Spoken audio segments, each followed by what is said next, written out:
Bom dia, queridos. Quero saudar a cada um de vocês com a graça e com a paz do nosso Senhor Jesus Cristo. Estamos iniciando esse culto no dia do Senhor. Eu gostaria de ler a palavra do apóstolo Paulo aos Tessalonicenses na sua segunda epístola. Entretanto, devemos sempre dar graças a Deus por vós, irmãos amados pelo Senhor, que Deus vos escolheu desde o princípio para a salvação, pela santificação do Espírito e fé na verdade. Sim, é um motivo de gratidão você estar aí, ouvindo e vendo a todos nós nesse culto aqui na Igreja Evangélica Livre. Nós também damos graças a Deus por aqueles que nesses tempos de reclusão, de afastamento social, têm nos ajudado nesse ministério de mídia. E antes de darmos continuidade ao nosso culto, eu convido o nosso querido irmão Daniel Bonilha Félix de vir aqui e conversar conosco. Bom dia. Tudo bem, Daniel? Tudo bem? Isto. Primeiramente, o nosso muito obrigado pelo esforço seu e da equipe de som e todos aqueles que estão participando dessa forma diferente de servir aos irmãos através desse, quem sabe, novo ministério de mídia na igreja, né?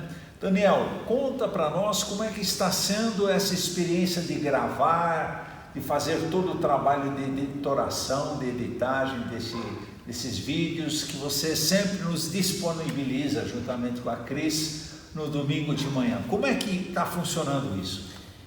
A princípio eu fui pego um pouco de surpresa com essa pandemia, acho que não só eu, mas todos nós, ninguém esperávamos por isso.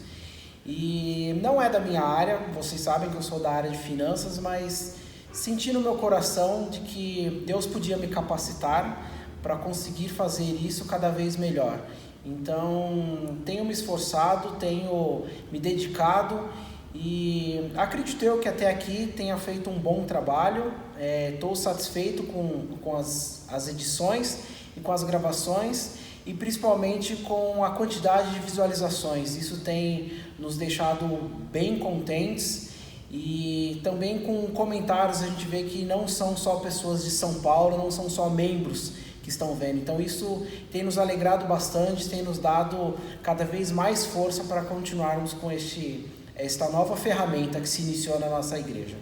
E conta para nós, parece que ao longo do tempo as pessoas continuam a assistir e o número de visualizações tem aumentado. Como é que isso tem funcionado? Sim, a gente posta o vídeo no domingo e sempre no primeiro dia tem uma questão de 30, 40, às vezes até 50 visualizações. E durante a semana a gente tem visto que isso tem dobrado, em alguns vídeos já triplicou. E sempre um vídeo novo acaba trazendo visualizações para os vídeos anteriores. Então, com o link que a gente envia pelo WhatsApp, por e-mail, você pode enviar para os seus parentes, você pode enviar para amigos, tanto aqui de São Paulo, nível Brasil, nível mundial. Então, não temos acesso de que cidades estão assistindo, mas temos certeza que os nossos vídeos já têm se proliferado, já têm sido assistidos a nível Brasil inteiro, com compartilhamentos com familiares, com parentes, amigos, né? Até o seu amigo que não é crente, você quer compartilhar uma palavra com ele, manda o link do nosso culto, que Deus está trabalhando através de nós para a nossa população toda. Excelente, Daniel. E agora estamos iniciando mais esse culto. Você ora conosco? Claro. Vamos orar, lá onde que você estiver, feche os seus olhos, queremos orar juntos ao Senhor nesse momento. Senhor, quero te agradecer por mais este domingo, Pai, que o Senhor nos permite nos reunirmos para falarmos do Teu nome, Pai. Quero que o Senhor nos abençoe neste culto, abençoe a palavra, o momento de louvor, e que possamos ser utilizados, Pai, para levar o Teu Evangelho, seja onde for, a Sua vontade. É o que eu te peço e agradeço, em nome de Jesus. Amém. Amém e amém. Bom dia, amada igreja. Hoje eu gostaria de compartilhar com vocês um pouquinho de um livro que eu recebi de um pastor de Atibaia. E esse livro faz um estudo do livro de Ruth da Bíblia, né? E quem quiser acompanhar, vamos abrir em Ruth capítulo 1.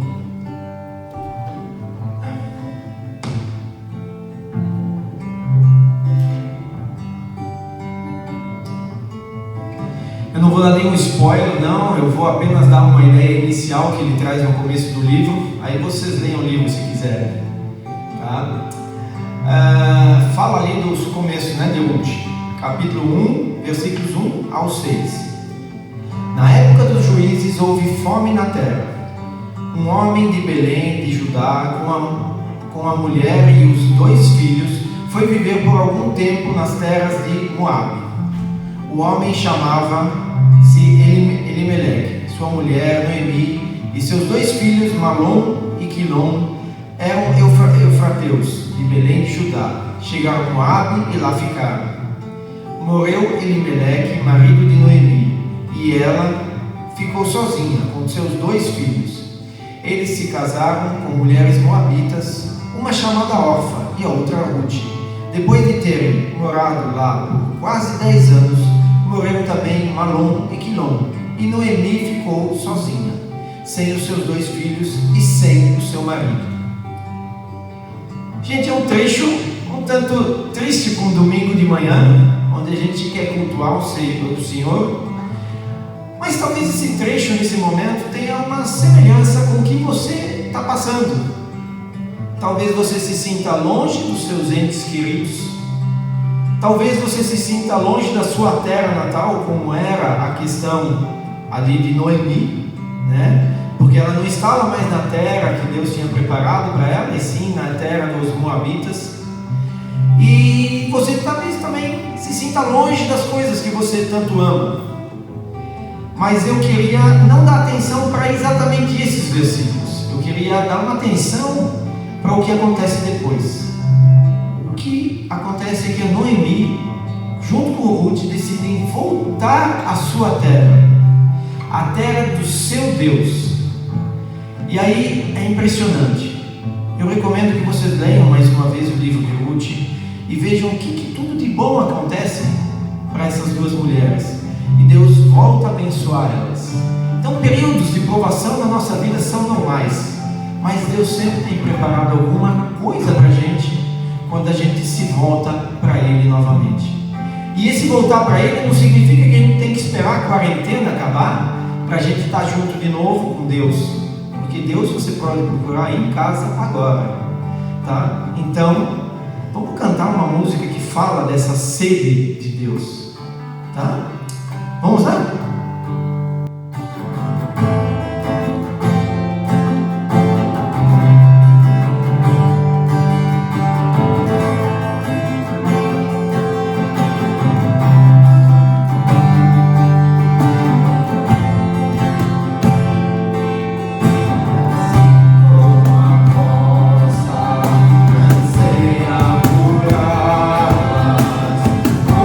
Terra seca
Então, quando a gente está diante de provações na nossa vida, passando por um mau bocado aí, né, a gente tem duas escolhas: se afundar nas provações ou olhar para o nosso Deus que a gente tem.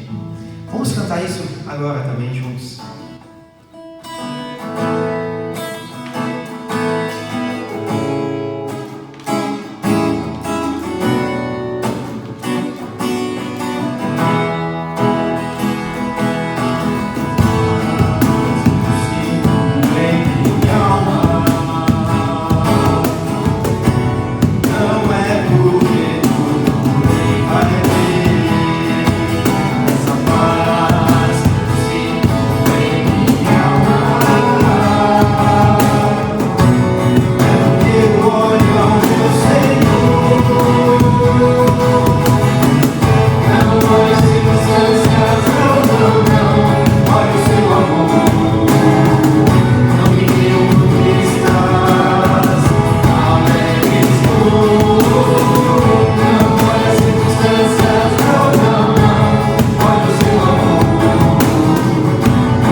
Bom dia, queridos. Udo, muito obrigado pela sua condução do louvor. E eu gostaria então de ter um momento para que a gente possa se preparar para a pregação do pastor Frido. O pastor Frido continua na Alemanha e em breve, esperamos assim, que ele volte para o Brasil. Vamos orar então pela pregação e pelo retorno da família do pastor Frido aqui para o lar deles. Senhor Deus, te agradecemos, Pai, pelo louvor que tivemos agora. Te agradecemos também de antemão por aquilo que o Senhor tem preparado para falar aos nossos corações. Abra os nossos corações, Senhor. Abra as nossas mentes. Coloca, Deus, no fundo do nosso ser, a semente da Tua verdade, para que ela possa germinar e florescer. Deus, também te pedimos pela família do pastor Frido. Esteja com eles, Deus, e te pedimos que o Senhor conduza eles de volta aqui para o Brasil em segurança, que eles possam estar de novo conosco. Em nome de Jesus. Amém.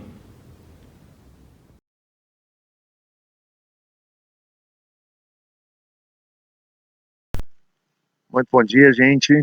Esse é o último domingo que transmito de longe.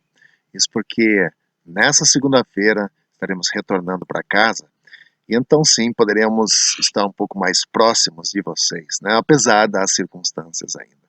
Domingo passado nós refletimos sobre superação. A superação da insegurança. E meu desejo profundo é que você tenha encontrado realmente uma palavra do Senhor para você, para a sua vida, para que você também possa encarar os momentos de insegurança numa perspectiva mais bíblica. Essa manhã queremos olhar para desapontamento. Como nós podemos superar o desapontamento? Para isso, nós vamos olhar para um texto de Esdras, capítulo 3, um texto do Antigo Testamento, mas que tem uma mensagem extremamente encorajadora e lições profundas para a nossa própria vida.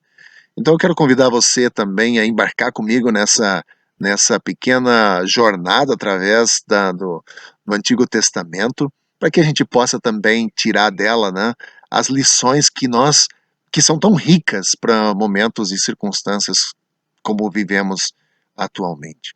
Bom, o ano é 537, o lugar é Jerusalém, e os judeus acabaram de voltar de um cativeiro na Babilônia. Lembrando que esse cativeiro é parte do julgamento de Deus sobre gerações de desobediência. Mas agora, finalmente, a primeira onda de judeus está retornando a Jerusalém e, quando chegam lá, percebem que tudo mudou.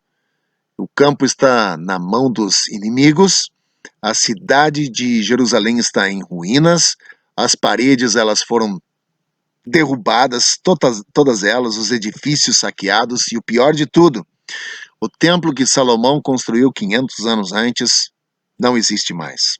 Foi-se, desapareceu por completo, totalmente destruído. E a destruição foi tão grande e completa que a lembrança parecia mais como um sonho, porque não havia nada que lembrasse daquela época de glória, né? E os babilônicos também levaram todo o ouro, toda a prata e tudo mais que tinha valor. O templo foi então, como já disse, arrasado, a Arca da Aliança também foi levada, o altar do sacrifício se foi, os utensílios do templo se foram, e em seu lugar fica apenas entulho. Mas então os judeus que voltam começam a trabalhar com vigor e determinação. O texto de Esdras 3, do versículo 1 até o 6, nos diz que primeiro eles reconstroem o altar. Segunda coisa que eles fazem, eles reconstroem o fundamento do templo. Eles começam a lançar um novo fundamento, versículos 7 e 9. E em seguida, então, eles fazem uma pausa para celebração de louvor público. Porém, no meio do júbilo e do canto, acontece uma coisa inédita, um tanto quanto estranha. Versículos 12 e 13 dizem o seguinte: mas muitos dos sacerdotes, dos levitas e dos líderes de família mais velhos, que tinham visto o antigo templo, choraram em voz alta quando viram o lançamento dos alicerces desse templo.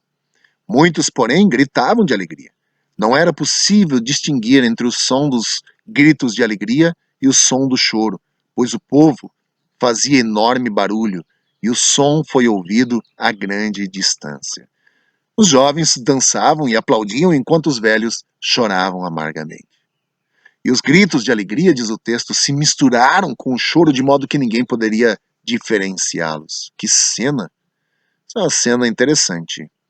Os jovens, eles não tinham a lembrança da glória do templo de Salomão, porque cresceram numa Babilônia pagã e eles comemoraram o início de um novo templo. Mas para os idosos, era como comparar um barraco de lona com o Taj Mahal. A decepção deles foi tão grande que eles choraram, enquanto os outros se alegraram. Né? Eu e você conhecemos muito bem decepção, e de todas as formas. Por amigos que não cumprem o que prometem, talvez por casamentos que terminaram em divórcios, filhos que saem de casa, não ligam mais para os pais, empresas que demitem os seus funcionários mais fiéis, médicos que não podem nos curar, nossos investimentos que desaparecem, nossos sonhos que não se realizam e muitas vezes ficamos decepcionados com nós mesmos também. E vivemos num mundo de decepção. E se nós não aprendermos a lidar com essa decepção ou com essa realidade, estaremos fadados a sermos mais infelizes amanhã do que somos hoje.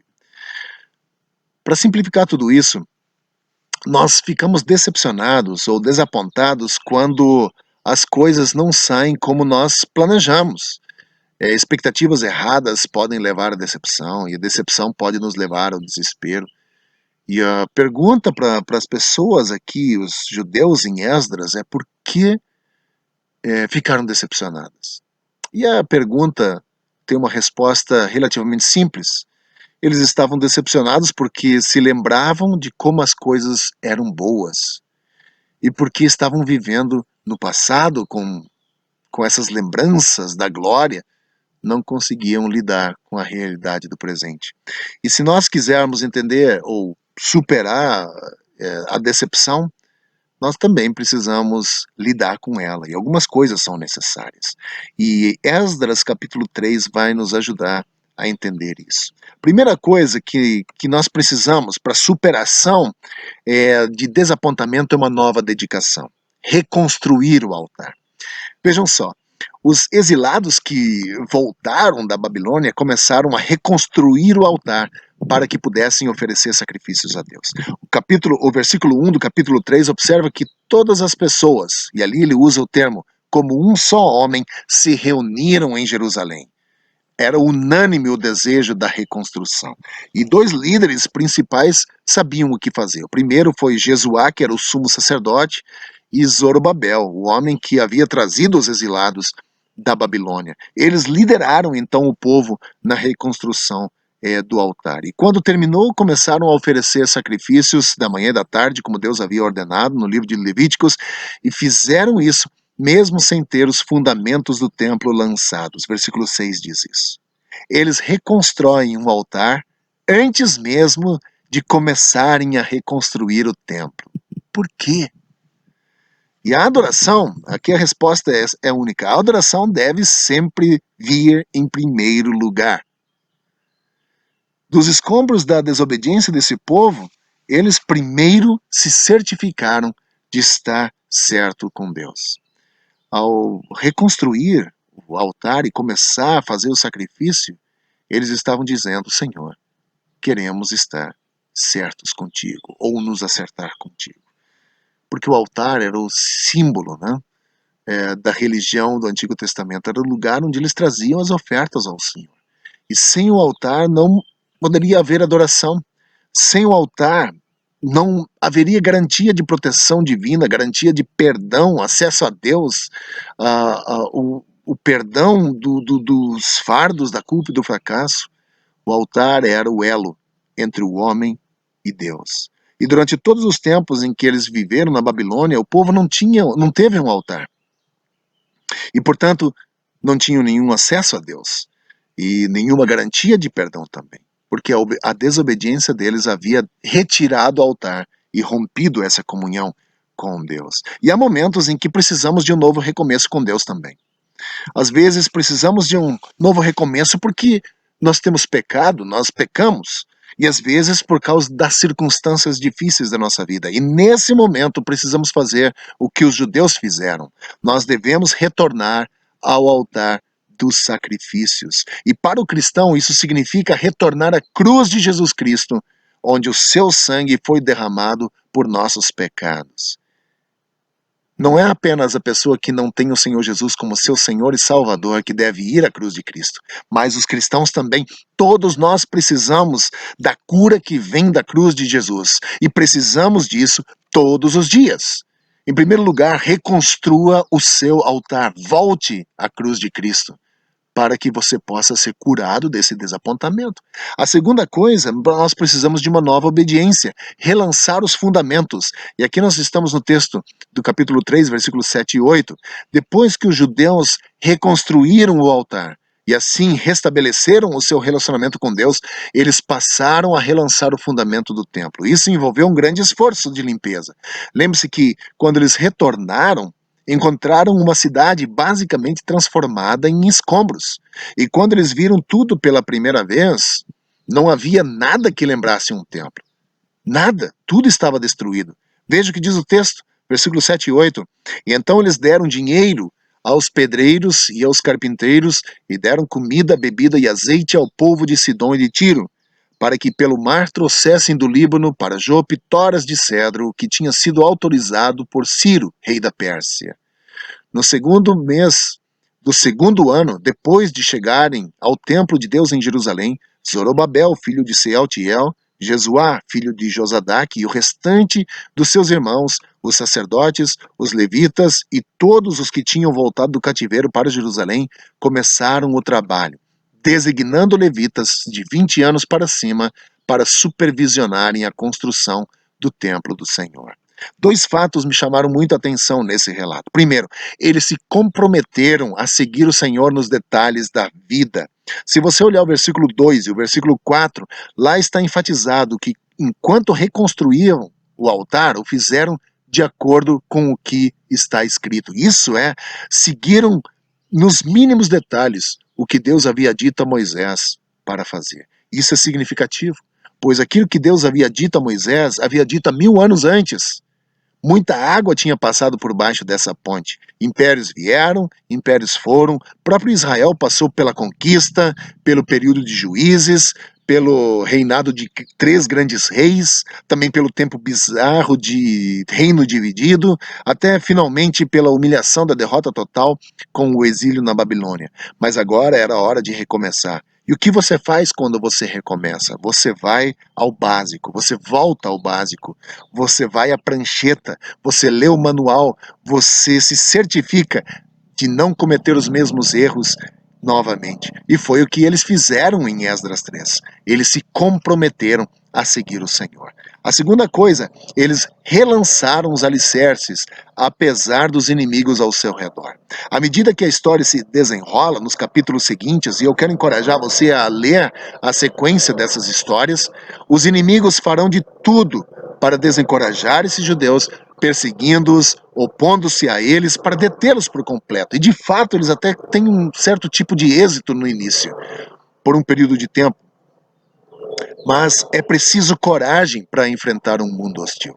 E quando os inimigos se alinham contra você, o que você faz? Você coloca a fé diante de você, aliás, diante dos seus medos, e avança.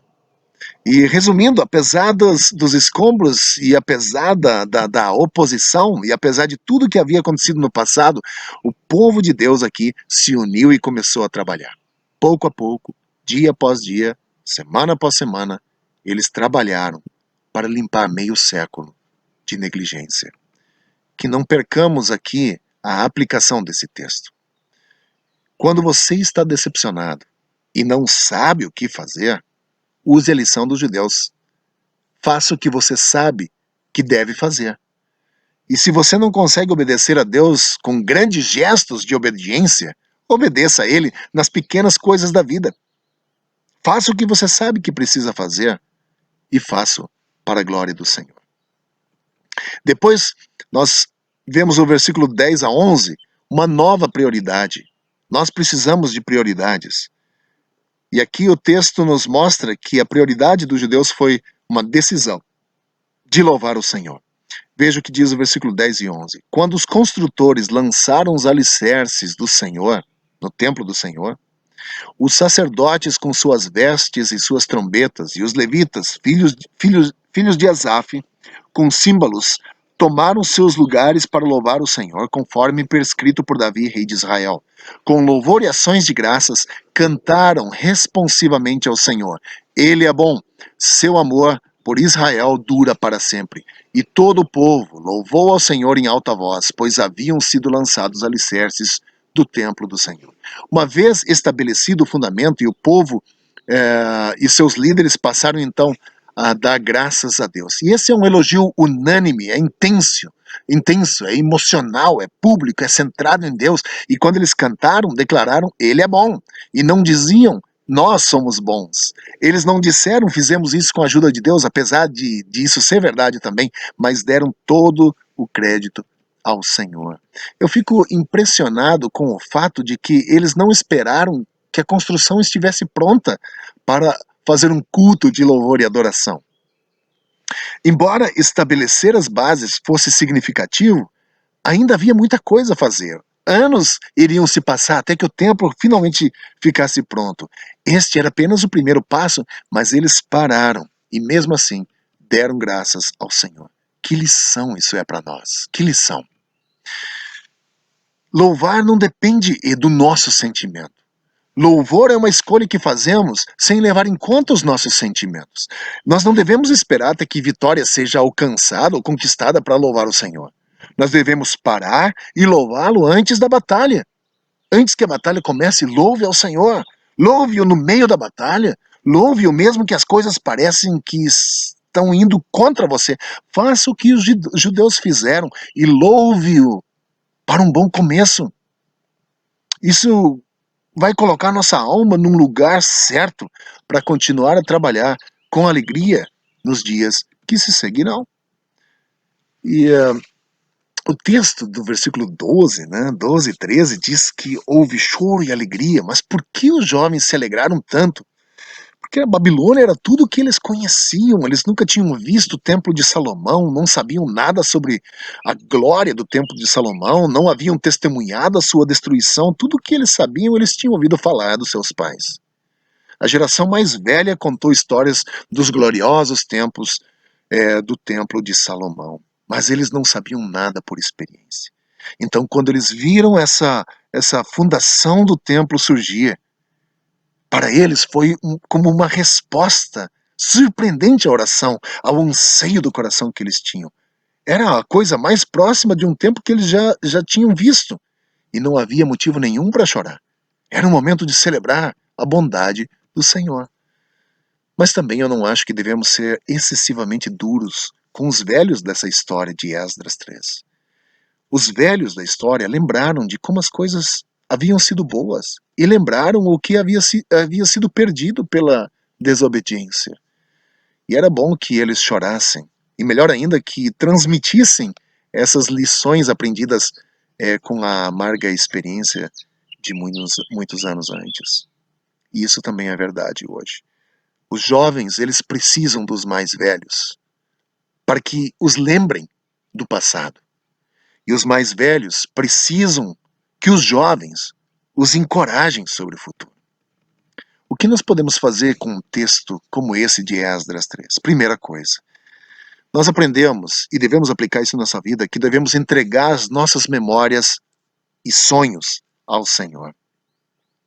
O seu passado foi melhor e mais feliz do que o seu presente? Entregue-o ao Senhor. Seu passado foi preenchido por dor e tristeza? Entregue ao Senhor também. Você tem grandes sonhos, grandes esperanças, grandes planos para o futuro? Isso é maravilhoso. É bom sonhar grande, mas em todo o seu sonho, em toda a sua esperança e em todo o seu planejamento, entregue tudo ao Senhor. Coloque-o aos pés dele e diga, seja feita a tua vontade. Pegue o passado com sua felicidade, a sua tristeza. Pegue o futuro com todas as suas possibilidades ilimitadas e dê tudo, passado, presente e futuro, ao Senhor. Segunda coisa, aceite a sua situação atual como sendo do Senhor. Aceitar não significa resignação passiva aos problemas da vida. Não é um pedido para desistir e parar de lutar pelo que você acredita. Mas quando eu digo aceitar, estou dizendo aceitar a realidade de que Você está onde está agora, porque é aqui que Deus quer que você esteja. Porque se Deus o quisesse em outro lugar, você estaria lá. Veja o que diz o Salmo 23:4: mesmo quando eu andar por um vale de trevas e morte, não temerei perigo algum, porque tu estás comigo. A tua vara e teu cajado me protegem. Nós precisamos dessa segurança, de que o Senhor está conosco, em todas as circunstâncias. Terceira coisa, resolva obedecer a Deus exatamente onde você está. A decepção, ela pode nos tornar amargos, e a amargura pode nos deixar letárgicos em relação aos deveres da vida, né? Nós podemos encontrar mil desculpas para não fazer as coisas que sabemos que devemos fazer. E pouco a pouco as coisas começam a deslizar.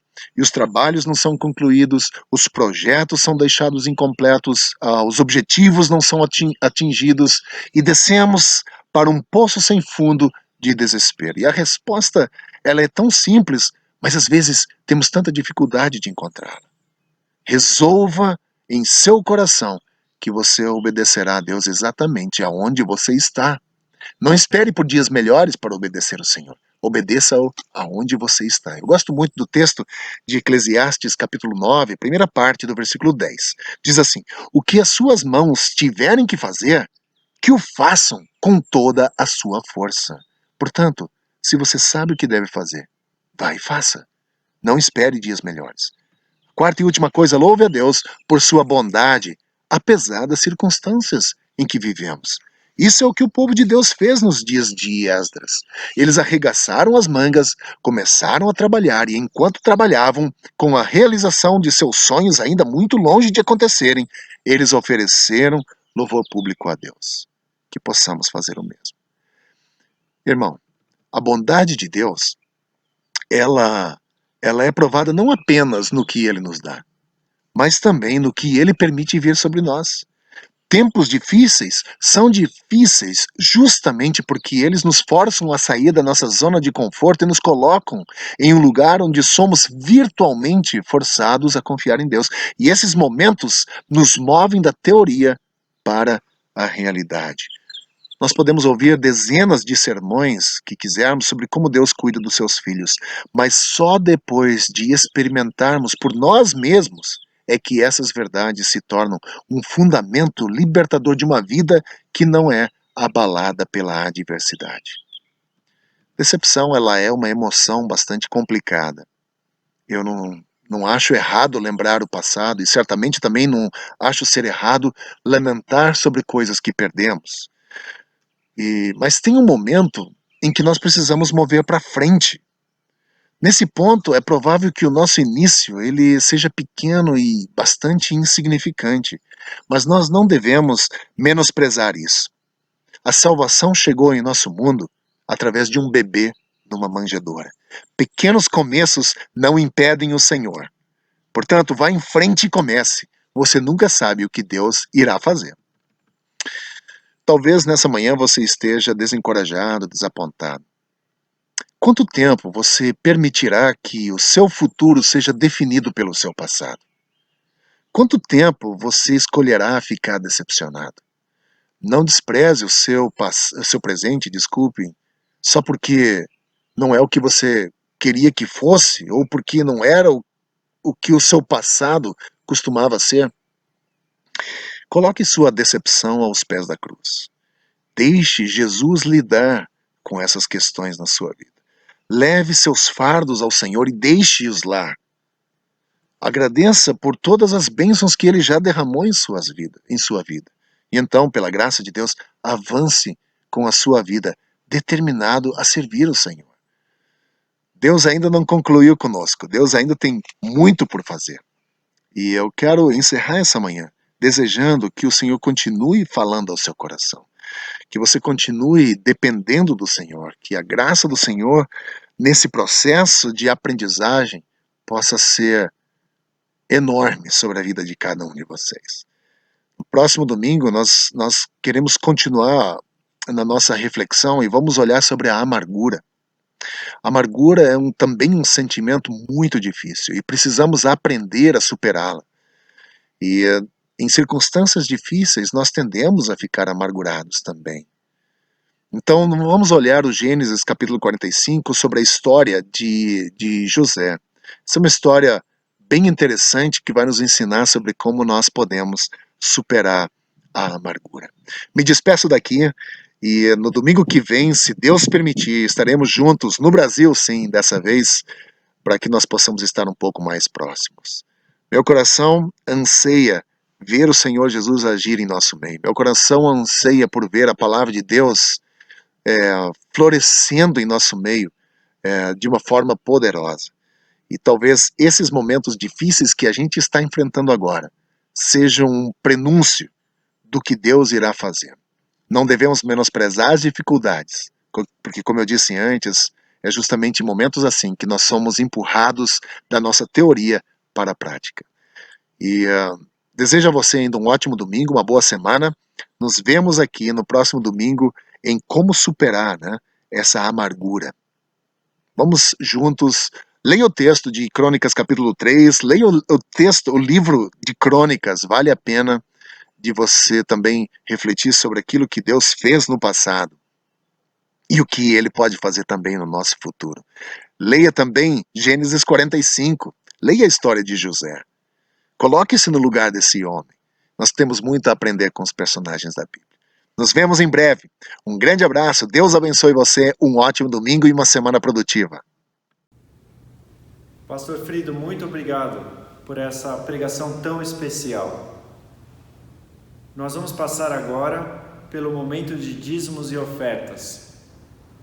Essa é a oportunidade que você tem de poder também colaborar com todo o trabalho que a IELSP está envolvido, tanto de levar a palavra do Senhor por meio dos cultos, quanto também das missões, que são aquelas iniciativas que pessoas têm de levar o Evangelho de Deus para lugares muito longe daqui. Nós temos pessoas que apoiamos na África, temos pessoas que apoiamos aqui também próximo na região de São Paulo, no centro de São Paulo. Então essa é a oportunidade para que você possa ajudar. Vamos orar então para que esse momento também possa ser um momento que nós temos a participação do Senhor. Deus, te pedimos, Pai, que o Senhor conduza agora esse momento de dízimos e ofertas.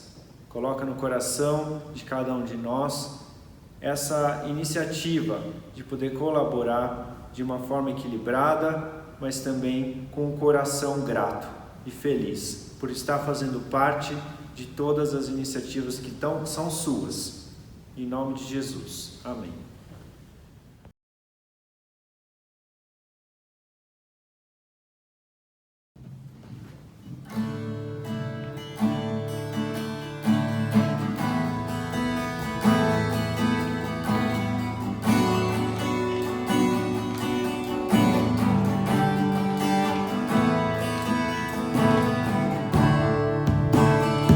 Como eu viver, como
hoje, então, está chegando ao final. Vamos então ter um momento para que a gente possa orar, a oração sacerdotal de número 6, versículos 24 em diante. O Senhor te abençoe e te guarde. O Senhor faça resplandecer o seu rosto sobre ti e te conceda graça. O Senhor volte para ti o seu rosto e te dê a paz. Amém. Tenham todos um ótimo domingo e uma excelente semana.